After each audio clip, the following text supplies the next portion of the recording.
Merry Christmas, everybody. It's next week. Are you guys just as excited as I am? I'm so excited.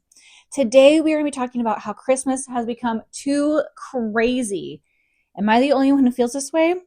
There's too much to do, too much going on. What our kids believe about Santa Claus and this whole thing. It used to be so amazing and warm and carefree and beautiful, especially when I was a kid growing up. I loved this time of year. But now it just seems a little chaotic and a little crazy. So today we're going to kind of dive into what that is and how to get back. Our mental health is very imperative during this time, and it shouldn't be shattered and made worse just because we're hanging out and we're having family over or whatever it may be. All right, let's go into it. Welcome to Life Reassembled. This is the podcast where we learn how to reassemble our lives. I'm Julie Renee. I'm a life coach specializing in trauma recovery and a speaker. Together, we're going to be exploring what it really means to reassemble our lives on the rock after we've spent our entire lives piecing it together on sand.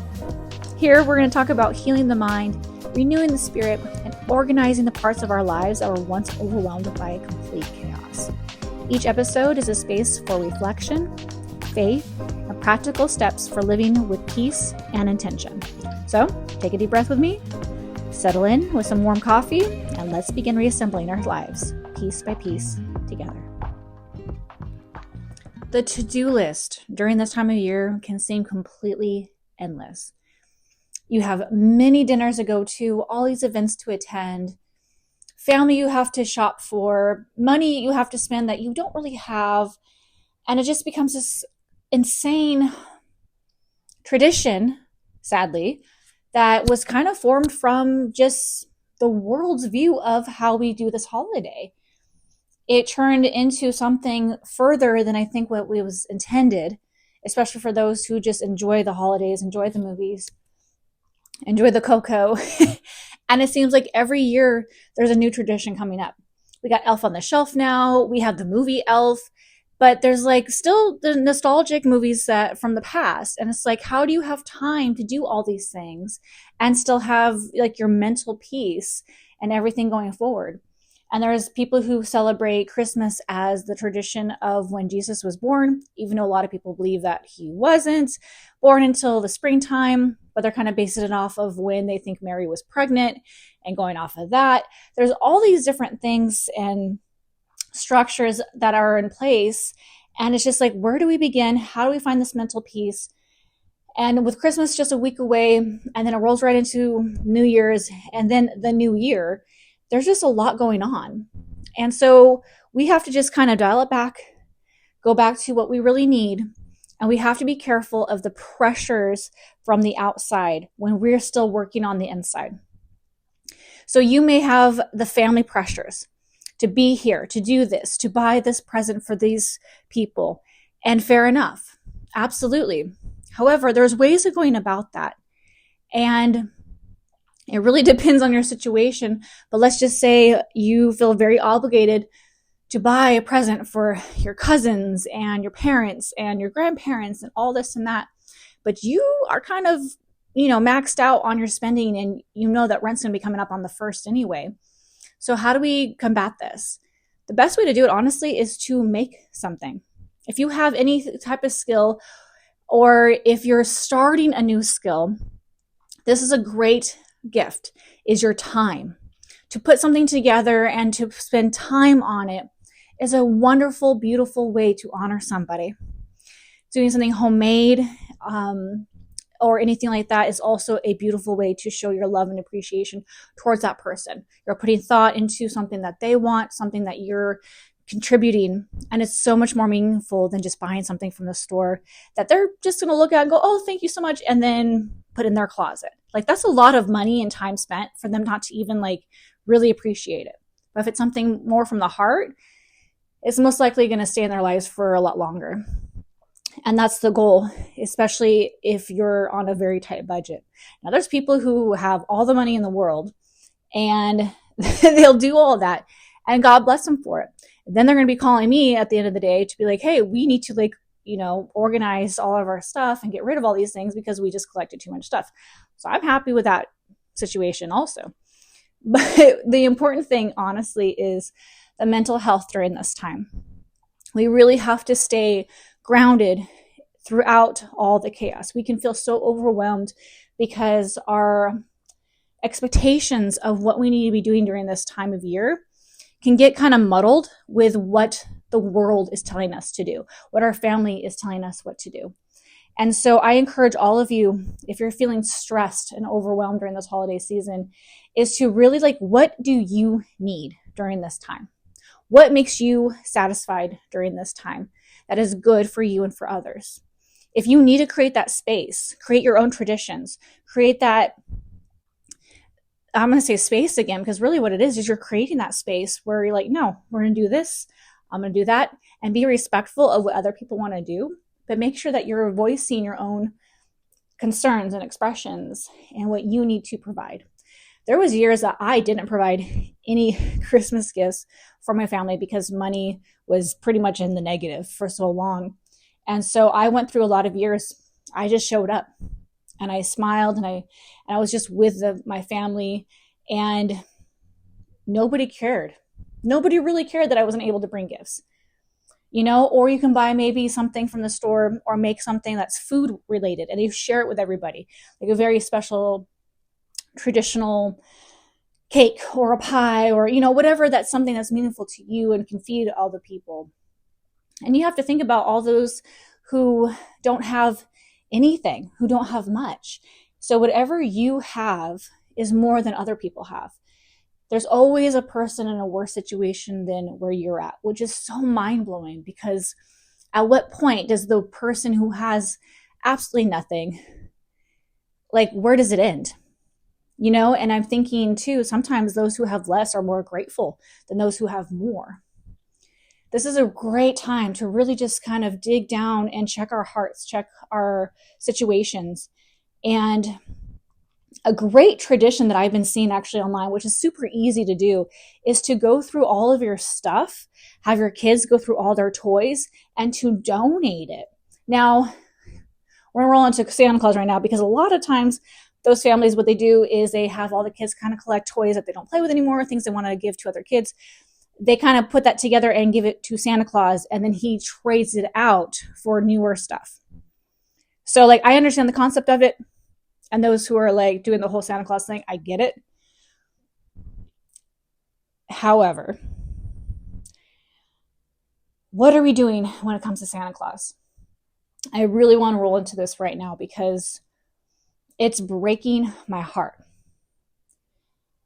And I'm noticing, as a parent who has always taught my kids the truth about St. Nicholas and who he was, this amazing man who feared the Lord, by the way, that we don't talk about anywhere. I'm sorry, Coca-Cola, to ruining your image. He most likely wasn't that big, from what I understand. But it just breaks my heart. It just breaks my heart. I was told at a very young age the truth about Santa Claus. Very young age. My parents waited till my youngest brother understood, and he was old enough to understand, and they told us the truth. So that was great. And they told us the day before Christmas. So that was interesting.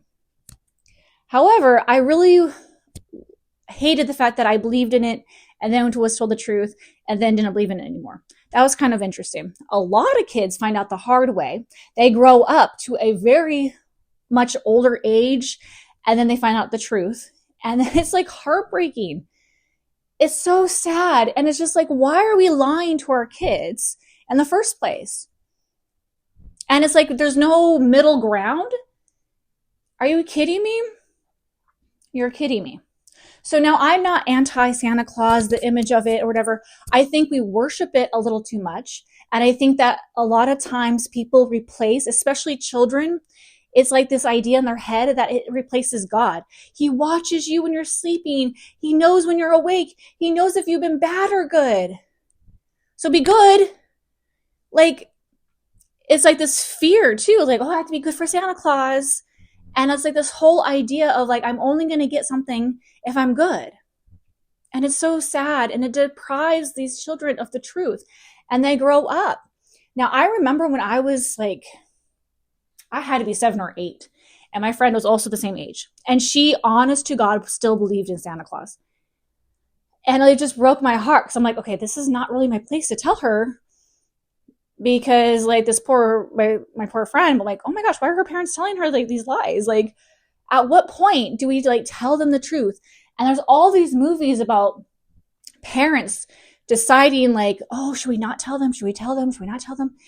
And there's an episode of Everyone Loves Raymond, and Raymond's trying to tell Allie, his oldest daughter, the truth, and she's like 6 or so, 5 or 6, and he's trying to tell her the truth about Santa Claus, and his wife is like reaming on him about it, like, and she's like, don't tell her that, don't tell her this, don't tell her that. And then there's an episode of Home Improvement where Mark is looking at the sky and he sees Santa Claus, but everyone thinks it's Wilson because like that's who he was earlier when he gives them the gifts. But then all of a sudden they see Wilson still in the backyard, and then Mark's looking at, it has like the jingle jingle music and all this and that. And he's like, oh no, Santa Claus is real. And it's just like, this has been going on. I'm telling you this because it's been going on for a long time. Obviously there's more modern movies and TV shows that do this, and I can't. Why aren't we telling them the truth? St. Nicholas was an amazing man who gave gifts to children, and he was secret about it. You know why? Because he loved them so much and he didn't want the recognition for it.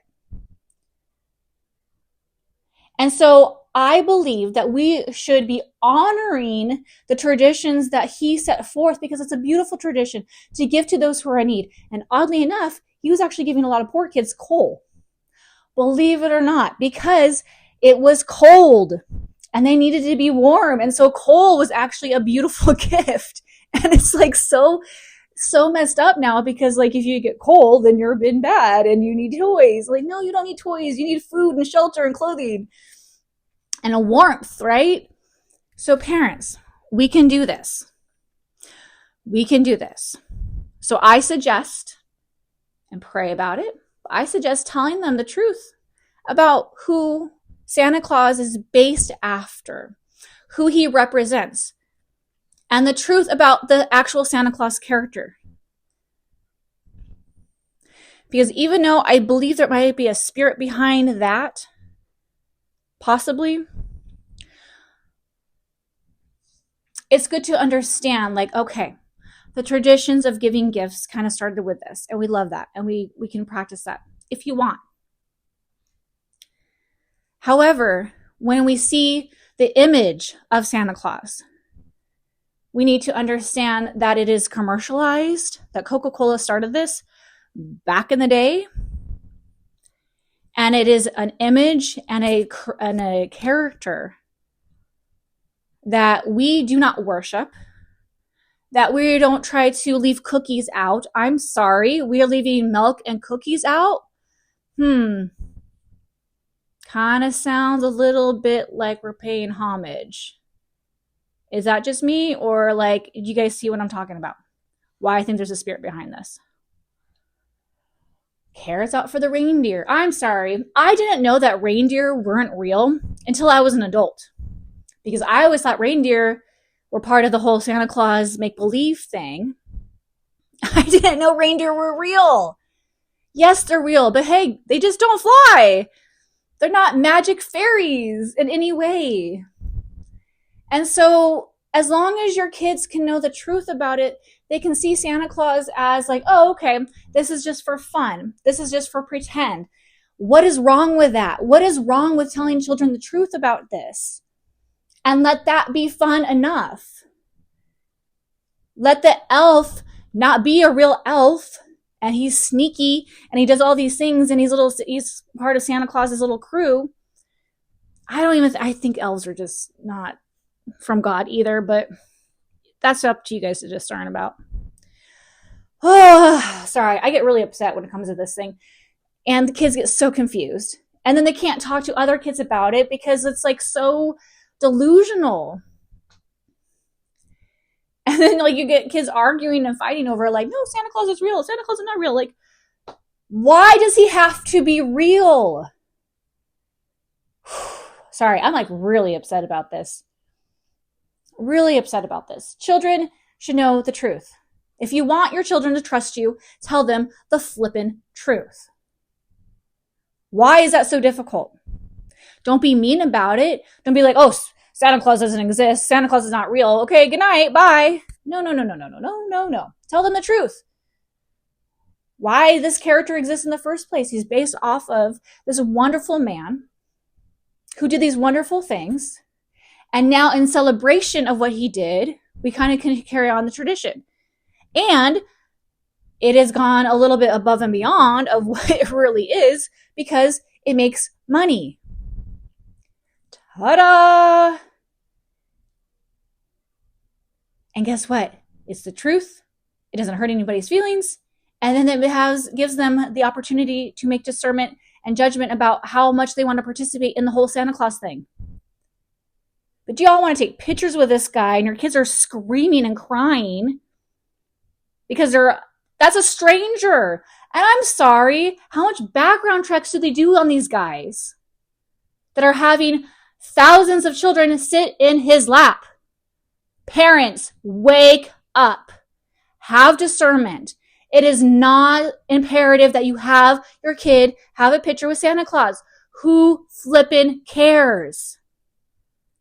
Have fun with it, but like don't just be like, oh, it's Santa Claus and I'm going to be so blind to this whole thing and like, oh, we're going to do this and oh, we're going to do that and like, oh, we have to pretend and all your gifts are from Santa and like you have to be good. Y'all, you're making it a bigger deal. You're feeding into the system and you're giving money to what? What good is that money? I don't care if you have $1 million. Why are you spending it on these things? And why are you lying to your kids about it?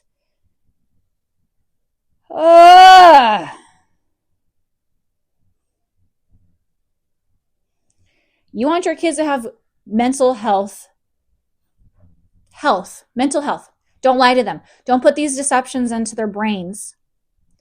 They're going to find out the truth as they get older anyway. And then how do you think that's going to happen between the two of you guys? How are they going to view you? And please don't tell me you're still telling them this BS story about the tooth fairy and the Easter bunny. Please don't tell me.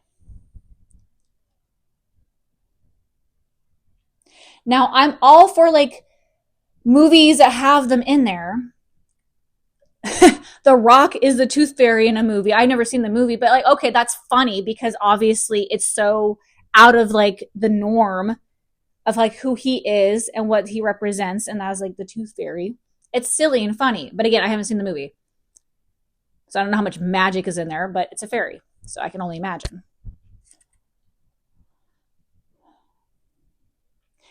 It makes it more fun when the kids know the truth. They can still have an amazing imagination and still be creative, even if they know the truth. If anything, it probably makes them more imaginative and more creative.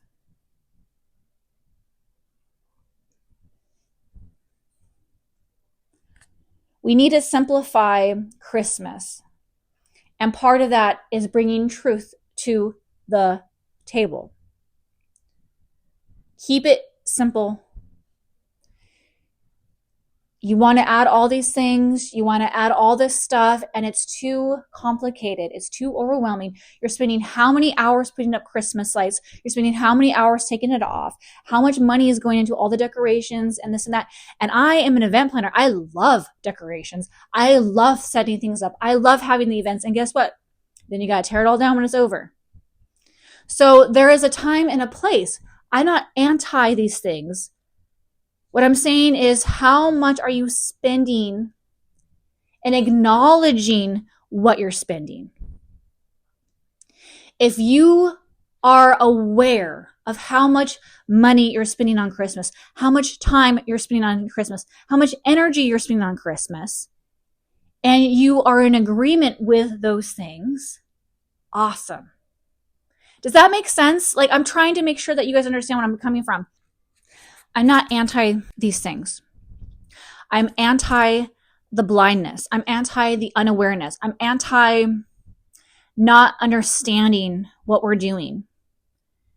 Here we are trying to work on our mental health, reassemble how our lives are going. And this season is a great way to reevaluate how we approach this season. Now, some people have this down.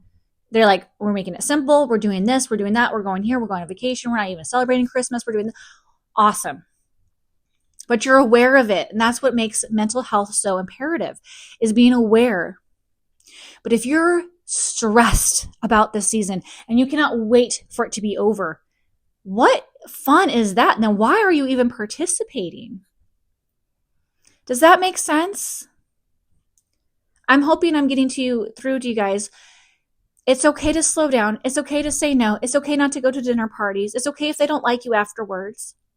It's okay. Everyone has their own thing going on. But we have to keep it sacred.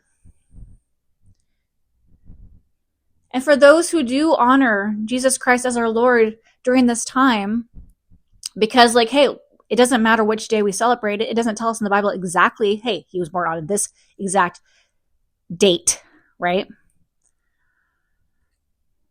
We can celebrate it at any time. And it is kind of cool, even though we kind of chose this day for a couple of different reasons. We chose this day, and I say we as a Christian community.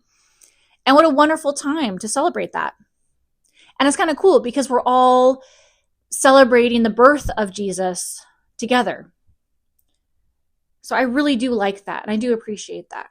But we have to be careful also because there's all these things coming out, and we have to be careful how we're worshiping Jesus in this season. If you're choosing to worship Jesus.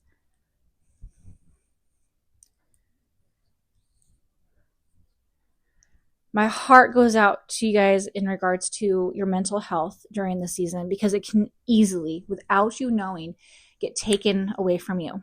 Slow down. Slow down.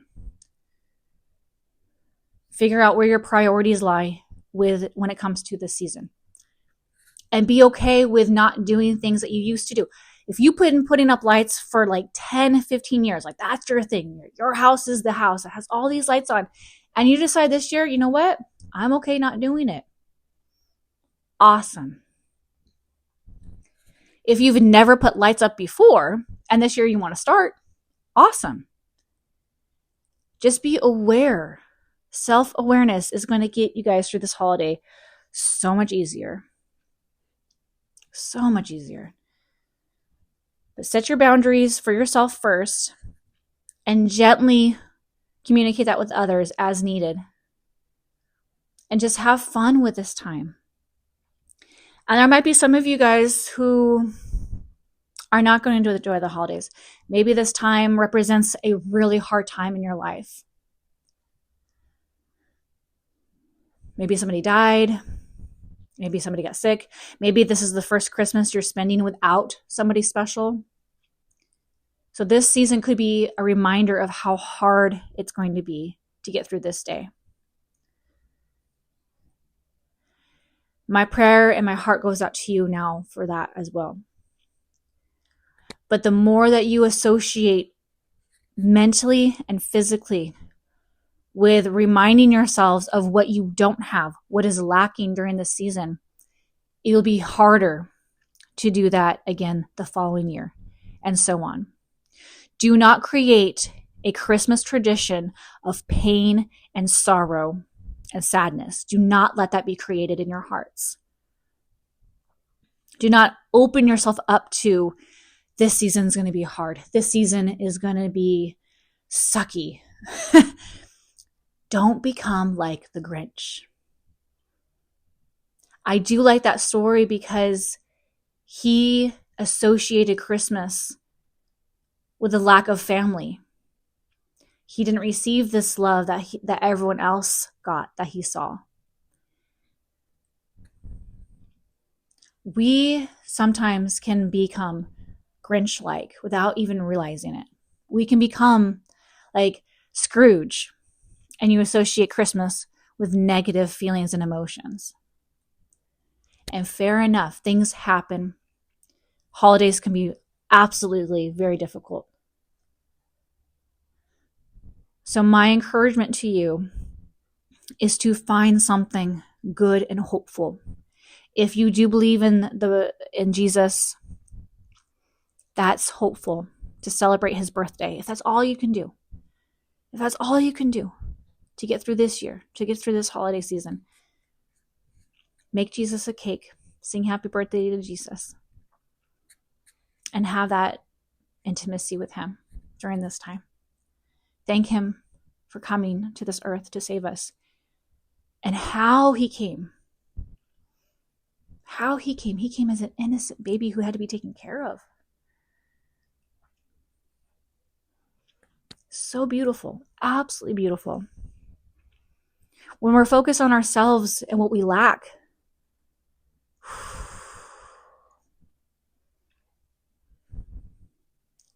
we become Grinch-like. We become Scrooges. You don't think there's a spirit behind that? When we are self-seeking, looking at what we don't have, not even just during a Christmas season, but on any season, it will start to destroy you. This season represents giving. It represents thankfulness. It represents joy and hope. So even if you can't relate to that just quite yet, don't marry yourself to the idea of it being negative and horrible and lacking. Look for what you do have. If you have breath in your lungs, be thankful for the breath in your lungs. Start small, but start living a traditional Christmas of hope and thanksgiving and beauty. Because guess what? You're so precious, and God created you for so much more than for you to think about what you're not having during this time. Think about what you do have. And the best way to get out of that rut, if you're like trying to, but you just can't, you keep getting sucked back into the self-centeredness, the best thing to do is to volunteer.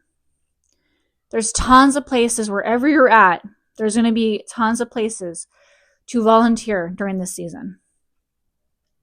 And when you give soup to like a homeless person, that will change your heart alone. My love to all of you during this time. Merry Christmas to all. And I'm not going to say it to all a good night because that's just weird. But I love you all. May God bless you during this season. Thank you for joining us for today's conversation on Life Reassembled. If this episode spoke to you, share it with someone who is also rebuilding their life, because none of us are meant to do this alone. To keep growing with us, join us on the Life Reassembled Facebook community. Check out our free identity blueprint on our website, or learn more about our coaching and upcoming courses at reassembledlife.com. That's re-assembledlife.com. You can also connect with me on Instagram at Life Reassembled for daily encouragement and resources. Remember that healing doesn't happen overnight, but every small step forward is part of reassembling your life.